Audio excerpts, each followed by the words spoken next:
Hello বন্ধুরা, আজকে আমি রান্না করব মাছের মাথা দিয়ে বাঁধাকপির ঘন্ট। প্রথমে আমি বাঁধাকপিটাকে ছাড়িয়ে ভালোভাবে কেটে নিচ্ছি।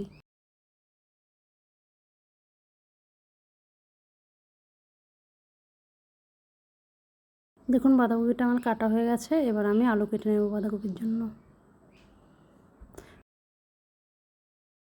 আলু কেটে নিয়েছি, এবার বাঁধাকপি আলু আমি ভালো করে ধুয়ে নেব। বাঁধাকপিটা আমার ধোয়া হয়ে গেছে। এবার গ্যাস ধরিয়ে একটা কড়াই বসিয়ে নিয়েছি। কড়াই দিয়ে দিচ্ছি আমি সরষের তেল। এবার মাছের মাথাটা আমি ভালোভাবে ধুয়ে নিয়েছি। মাছের মাথা লবণ হলুদ মাখিয়ে মাছের মাথাটা ভেজে নেব।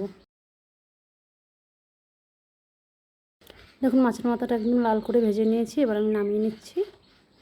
তেলে দিয়ে দিচ্ছি ফোড়নে শুকনো লঙ্কা, জিরে, তেজপাতা। এবার দিয়ে দিচ্ছি কেটে রাখা আলুটা নেড়ে চেড়ে এবার আমি দিচ্ছি পরিমাণ মতো লবণ। আলুটা ভাজা হতে হতে ততক্ষণে আমি বাঁধাকপির জন্য মশলাটা করে নিচ্ছি। মশলাটা দিয়েছি আমি পেঁয়াজ, জিরে আর কাঁচা লঙ্কা। আলুটা আমার ভাজা হয়ে গেছে। এবার আমি মশলাটা দিয়ে দিচ্ছি। মশলাটা কষিয়ে নিয়ে দিয়ে দিচ্ছি কেটে রাখা বাঁধাকপি। বাঁধাকপিটা ভালোভাবে আমি আলুর সাথে মিশিয়ে দিয়ে ঢাকা দিয়ে দিয়েছি। কিছুক্ষণ পর ঢাকা খুলেছি। খুলে এবার মাছের মাথাটা দিয়ে দিয়েছি। মাছের মাথাটা আমি একটু ভেঙে দিয়েছি।